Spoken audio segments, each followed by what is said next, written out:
Oke, bismillahirrahmanirrahim. Di sini kita akan melanjutkan tentang untuk data operation menggunakan MongoDB.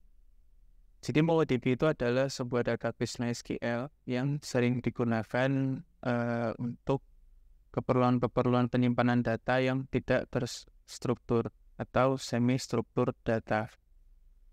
Nah, MongoDB ini cukup populer untuk menyimpan data-data real-time analytics, IoT, atau mobile apps, web and mobile apps itu sendiri.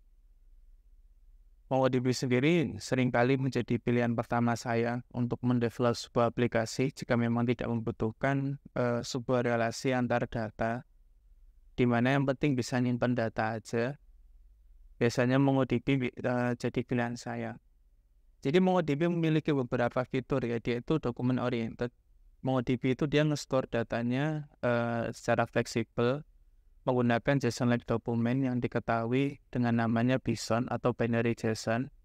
BSON memberikan kita data struktur yang bisa nested arrays, subdokumen, dan membuat kita untuk merepresentasikan kompleks data. Jadi kalau seandainya kita cukup nge-store data, ternyata di dalam satu data itu ada objek lagi, ada tambahan data, seperti kayak kita menyimpan sebuah pembelian ya. Data pembelian itu kan dia ada data produknya.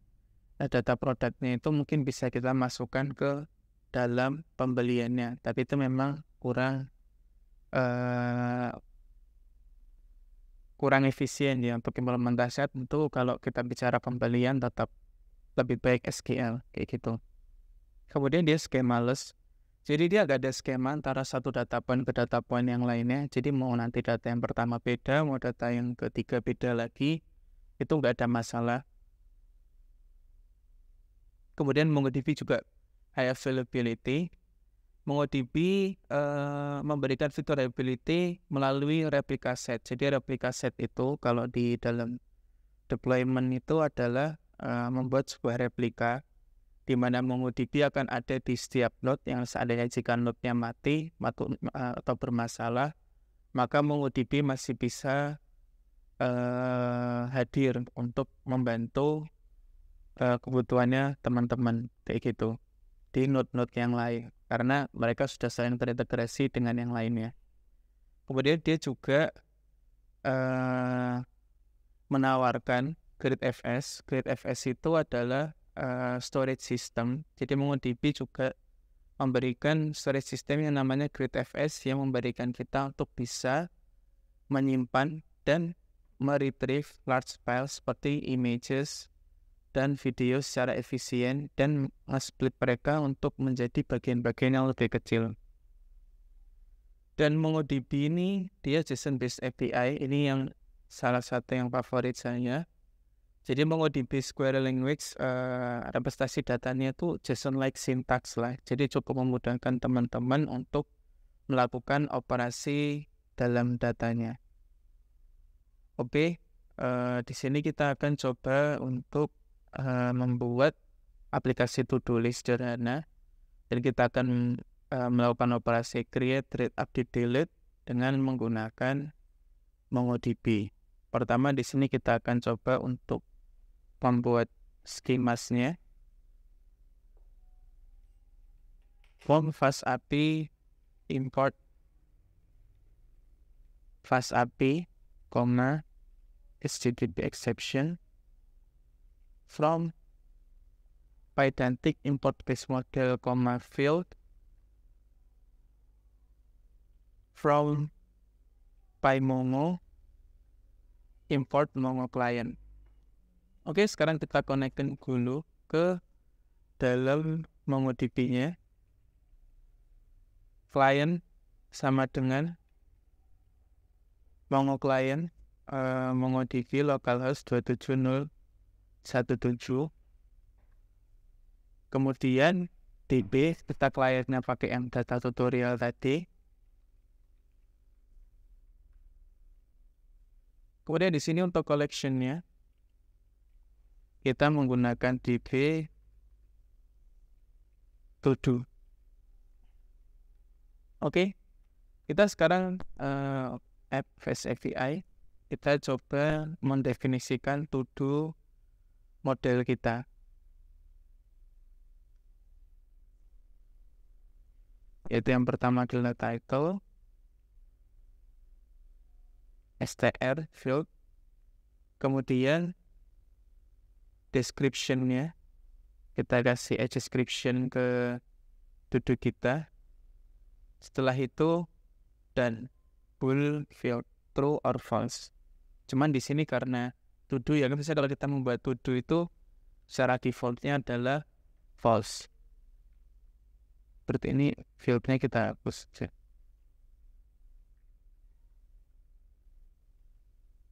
Oke, lanjut. Sekarang saatnya kita mencoba untuk membuat to-do list-nya. Yang pertama, app.post to-do dash create to-do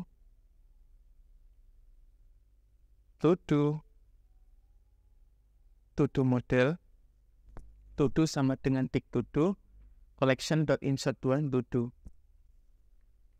Kemudian app.get to-do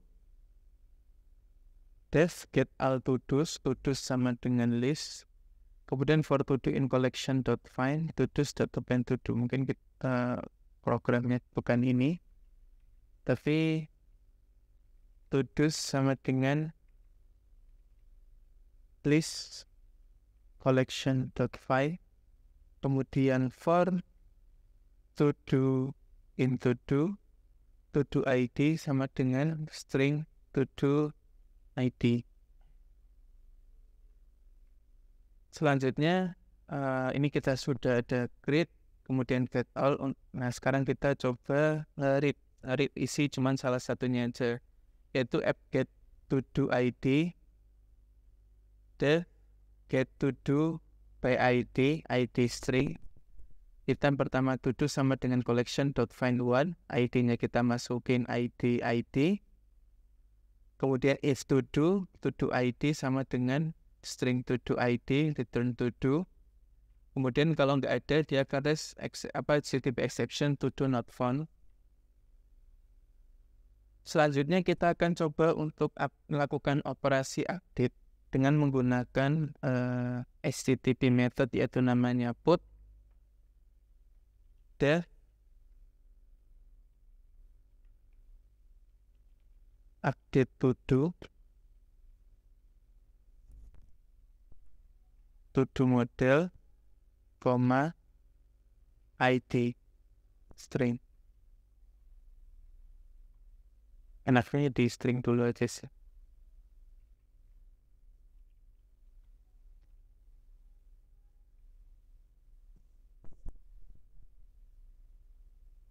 Di sini update to do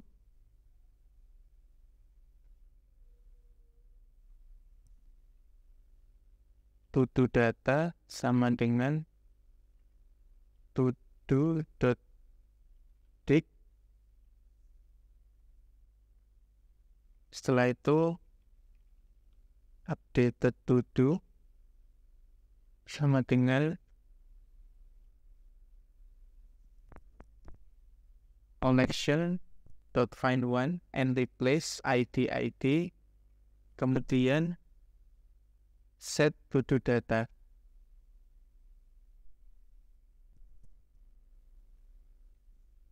Kemudian kita kasih if updated to-do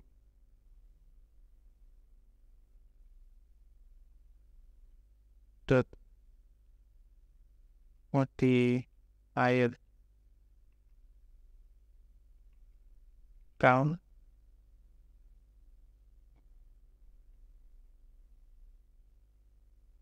kayaknya enggak ada. If update to do return updated to do, else return HTTP exception to do not found. Oke, ini untuk yang update. sekarang kita coba bikin untuk yang delete, yaitu app delete to do id dash delete to do id, kita kasih string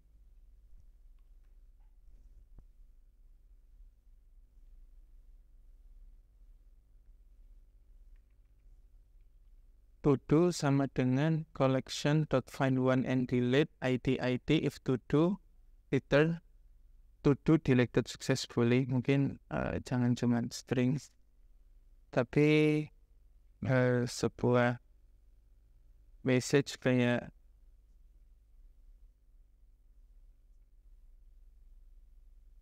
to do deleted successfully, kita kasih f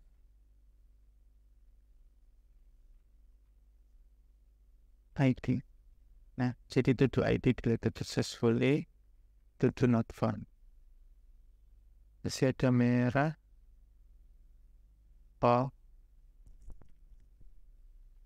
Oke, sekarang kita coba untuk menjalankan ini semua.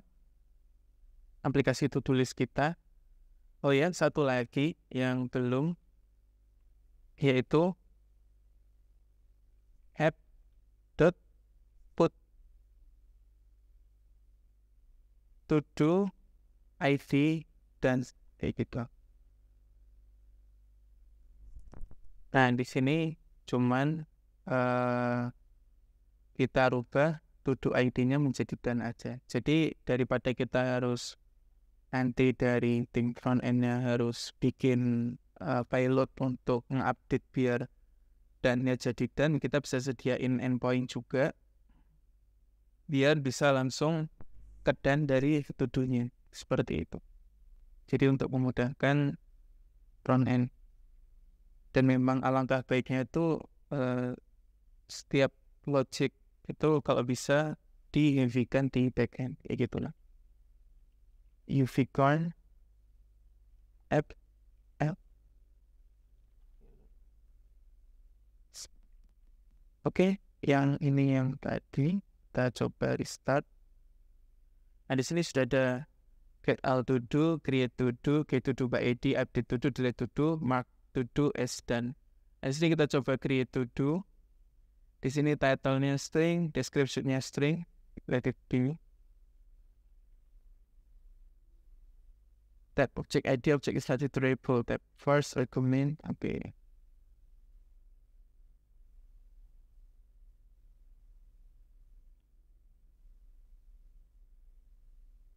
Itu tuh kan ini.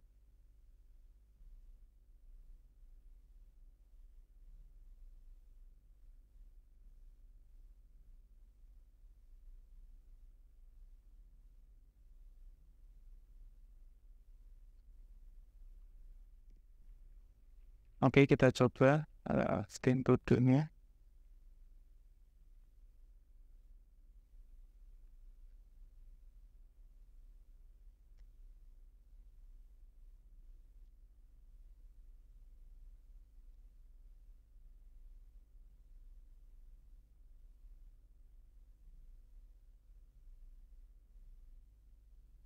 Kita itu string description dan false.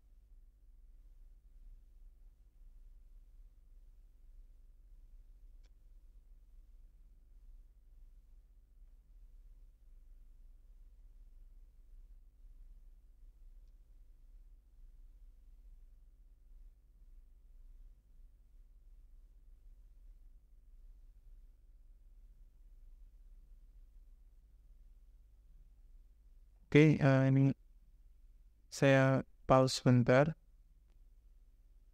untuk ngecek terkait resolve dari error ini.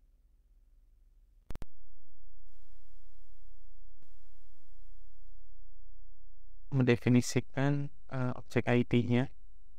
Sekarang ini sudah bisa untuk menjalankan insert one terkait to do ID. Di sini sudah kita cek juga dia bisa jalan untuk to do ID-nya. Oke, sekarang kita coba get all to do. Nah, di sini kita sudah dapat 3 to-do, karena tadi mungkin sebetulnya dia berhasil untuk di-post ke dalam DB yang 2 percobaan kita tadi, cuman dia errornya itu ketika mereturnkan ke kita. Harusnya kita rubah ke string dulu untuk ID-nya untuk melakukan return, seperti itu. Oke, selanjutnya setelah kita create to do, get all, sekarang kita coba untuk create datanya, yaitu get to do by ID. Nah, di sini saya coba ambil salah satu ID yang ada di sini. Saya copy. Saya masukkan ke sini. To do not found.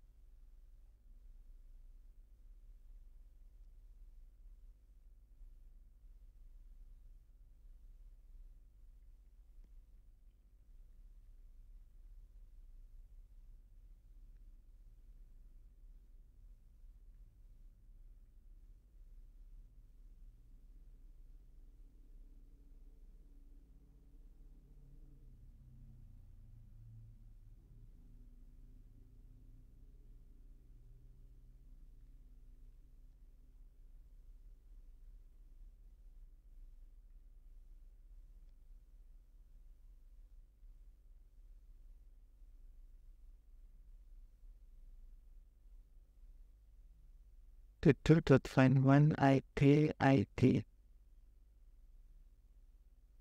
If to do ID sama dengan string to do return to do. Else specific exception.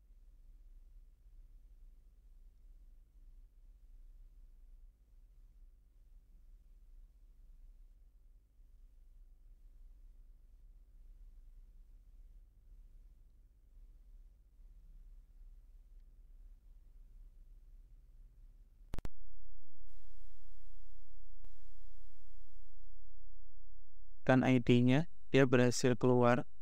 Jadi tadi itu errornya adalah saya perlu memasukkan objek ID ketika melakukan find one. Seperti itu.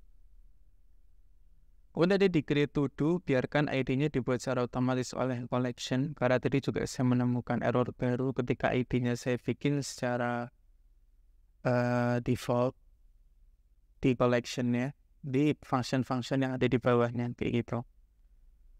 Oke, kita berhasil untuk melakukan operation read. Sekarang kita coba untuk melakukan operation update menggunakan ID ini. Kita coba update.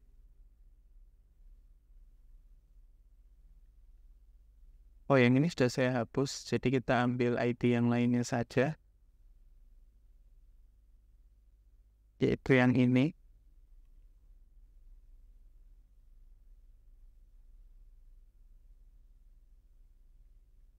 Kemudian kita update title-nya jadi string 1, description string, dan down-nya false. Ini dia sudah ke-update. Dia akan ke-update di sini. Get all to-dos. Nah, dia akan sudah ke-update di string 1. Dan nanti di bagian return perlu kita perbaikin lagi. Setelah kita sudah melakukan update, di sini kita akan belajar untuk melakukan delete. Di sini kita execute, kita coba untuk delete. Di sini sudah berhasil delete ID yang tadi. Kita cek di get all. Nah, di sini sudah tinggal 2, tadi ada 3. Nah, di sini kita sudah melakukan operation CRUD. Nah, terakhir ini yang bonus dari saya. Nah, di sini kita akan coba untuk melakukan assigning done ke salah satu to-do ID kita. Nah, di sini dia akan berubah dan-nya menjadi true. Oke, mungkin ini untuk pertemuan pada untuk course pada topik ini. Terima kasih, semoga bermanfaat. Assalamualaikum warahmatullahi wabarakatuh.